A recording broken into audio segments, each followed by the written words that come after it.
All right, it's time for week, the hell week, week six summary of the Westside Fantasy Premier results. And so here we go. All right. Um, so the first thing I want to, of course, refer to is the Arian Adrian watch. What the hell's going on here? Uh, have you ever load the Yahoo Fantasy Football page and the stupid song starts to play and then the guy goes, "Oh, you're the fantasy, you have a fan." It's like, shut up, seriously. Anyway, Arian and Adrian. Did you notice, by the way, that there's only one letter in difference between their two names? I almost feel like when Mrs.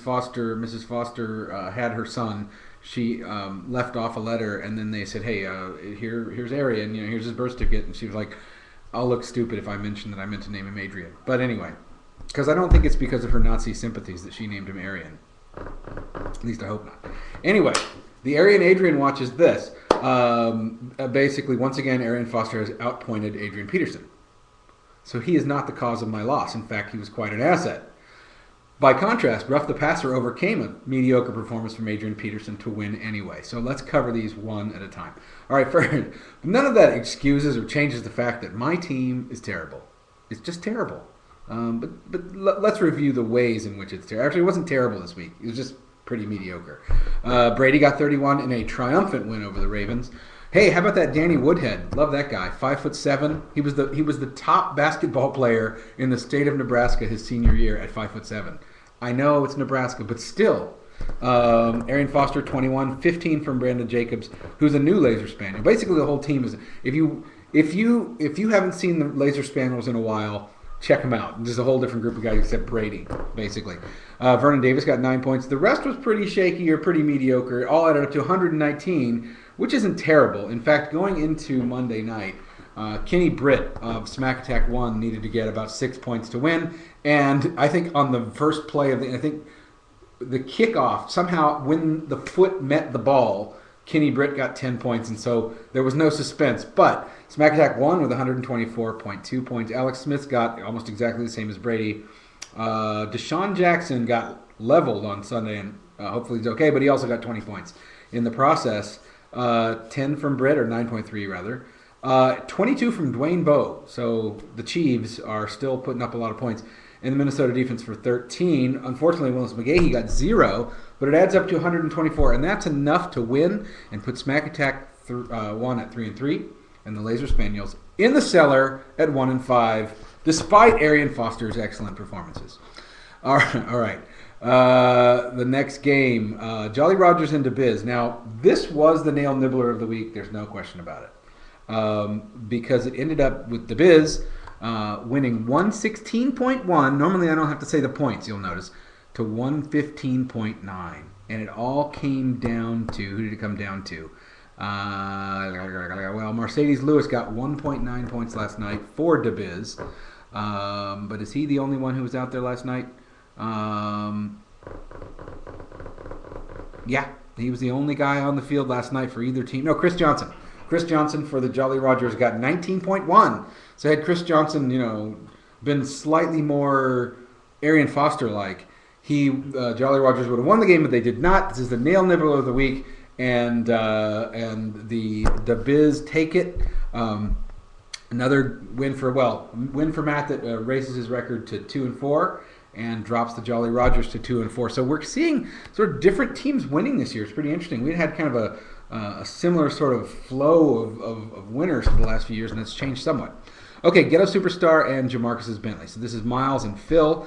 This game was, I don't think it would be accurate to call it close exactly. 127 for Jamarcus's Bentley and 108 for Ghetto Superstar, who got a good performance out of Andre Johnson, including that game-winning touchdown against against KC.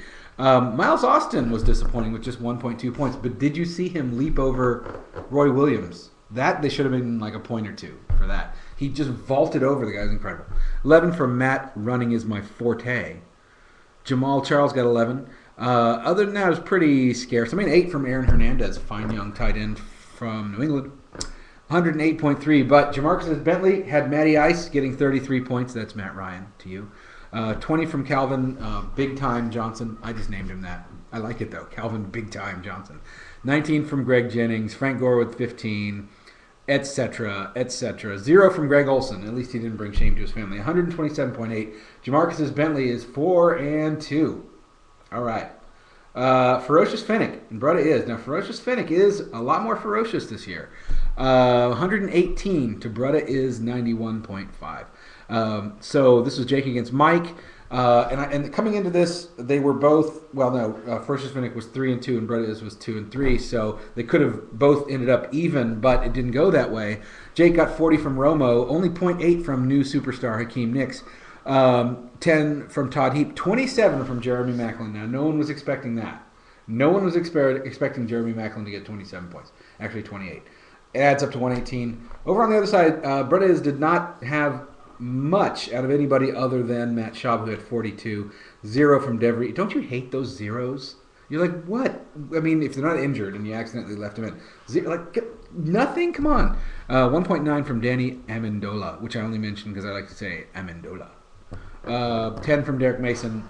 91 points. That's not enough. Bretta is 2-4. Ferocious Finnick is a strong 4-2. All right. Let's keep going. You Betcha against Ruff the Passer. Now, again, like I said, despite a lackluster performance from Adrian Peterson, Ruff the Passer wins and goes to 5-1. How did he do it? 28 from Phillip Rivers. 11 from Michael Crabtree. 15 from Mike Wallace. I know, 60 Minutes joke's not funny anymore. 17 from his running back, Steven Jackson. 13 from Adrian Peterson. 4 from Zach Miller. 16 from Pierre Garçon. 16 from Richard Mendenhall. I made that sound French too, but it's not. Richard Mendenhall. And 12 from the Philly defense. It's 141, which is the high score of the week.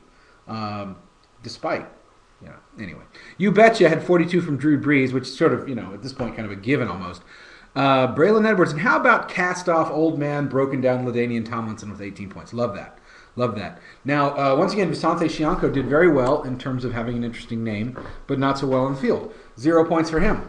Devin Hester wears the scarlet letter, but also got 8.6 points. Marshawn Lynch with a sort of career resurgence at Seattle, maybe? I don't know. 20 points from the Tennessee defense. 126.6 is a good score compared to almost everybody else this week, but not enough.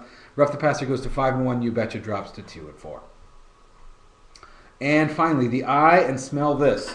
I think, let's see, we've got, this was a pretty close game too, and I just want to quickly look and see. Josh Scobie was going for the eye last night, and over on the other side, was there anybody? I don't see anybody. So really, it was just Josh Scobie needing to get a non-zero score because they started the night tied, dead even at 116.1, and Josh got 3 big points for Jacksonville with their 3 points that they scored. So conceivably, this could have been a tie. Had they not gotten that field goal, we would have had our first tie that I've ever seen, and it's very unlikely with all the points. But anyway, Aaron Rodgers 42, Tony Gonzalez 14, Lance Moore 11.7. Ahmad Bradshaw with 14. So 119 for the eye. Over on the other side, Drew got 40 from Peyton Manning and 16 from Joseph Adai. 0 from Kevin Walter. Flash in the pan there, I think.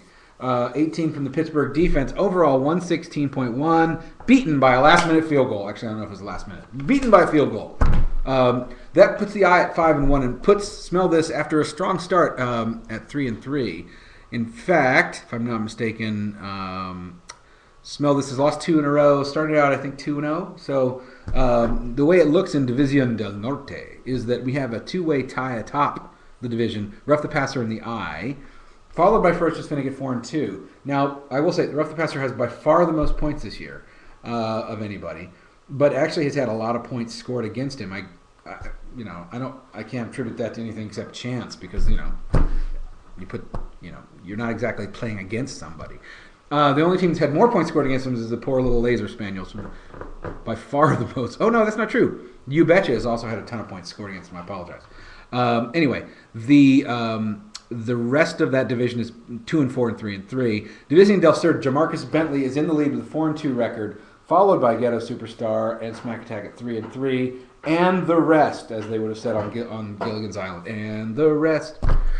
And that's where we stand. Week 7, what have we got going on? Let's see if I can gin up another rivalry game. I think Jolly Rogers and Ghetto Superstars are rival. I think Tommy and Miles could be bitter rivals. So start talking smack, guys. What can I say? That's it. Hope you guys enjoyed fantasy football this week. Talk to you later. Bye.